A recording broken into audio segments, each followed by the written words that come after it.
Brigade kelima dari AK ke-1 bergerak maju menuju jalan-jalan di kota Mariinka yang dipenuhi dengan mayat militan Ukraina. Rekamannya ramai beredar di media sosial Telegram pada Jumat 24 Maret 2023.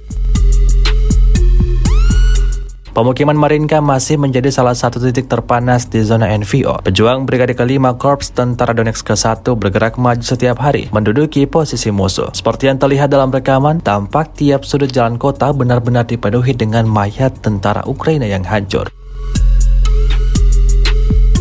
Imbas dari serangan kubu Rusia, dukungan tembakan untuk infanteri yang maju disediakan oleh artileri yang menembakkan senjata 152 mm dari posisi yang disamarkan dengan baik.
Terima kasih sudah nonton, jangan lupa like, subscribe, dan share ya!